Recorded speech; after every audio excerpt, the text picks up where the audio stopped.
vous allez sur un parc, vous achetez une voiture, vous avez droit à ce qu'on appelle le connaissement.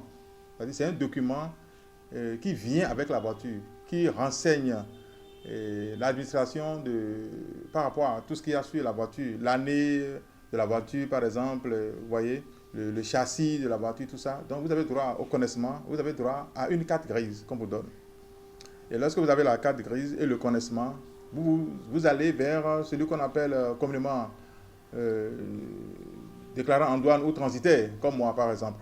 Donc lorsque vous venez chez moi, eh bien moi je vous prends le connaissement et la carte grise et je me rapproche, n'est-ce pas, d'un commissionnaire en douane. Parce que nous autres, on n'est pas connus par la douane. Nous sommes dans le circuit informel.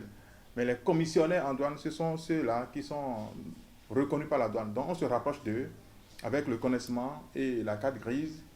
Et eux autres maintenant, ils produisent ce qu'on appelle une déclaration qui est complètement officielle. Hein. Et c'est sur cette déclaration, c'est un document sur lequel ils renseignent l'administration douanière par rapport au véhicule. Donc ils mettent sur la déclaration le nom du propriétaire, celui qui achète la voiture normalement. On met son nom dessus, on met le nom de la voiture, on met l'année, on met le châssis, on met tout ce qu'il faut. Et on met le prix également de la voiture au niveau de la déclaration que le commissionnaire en douane nous donne. Le transitaire, nous autres, nous prenons cette déclaration, on se rapproche de l'administration douanière. Et au niveau de la douane, eux autres, ils vérifient si tous ces documents-là sont conformes, si tout ce qu'il y a sur le document, la déclaration est conforme, si le prix à payer est conforme, parce que le prix à payer dépend de l'année de la voiture. Donc, lorsque le douanier, il regarde tout cela, il voit que c'est OK, il valide. Il valide ces informations-là qui rentrent dans le système de la douane.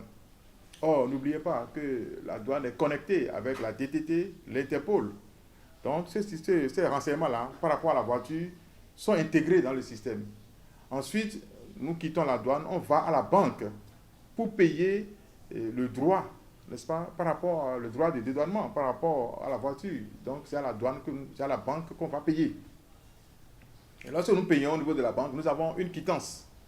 Avec cette quittance, maintenant, on amène le véhicule au niveau de l'Interpol qui vérifie qui vérifie de visu, si effectivement tout ce que nous avons donné comme renseignement et tout est OK. Donc, eux autres, ils vérifient effectivement. Et lorsque c'est fait, ils valident également à leur niveau.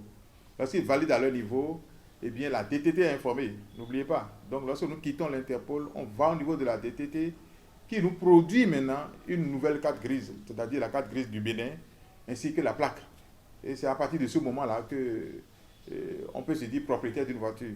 Lorsque vous avez accompli toutes ces formalités-là, eh bien, vous avez la plaque et la carte grise. Voilà à peu près abrégé comment on peut dédouaner une voiture.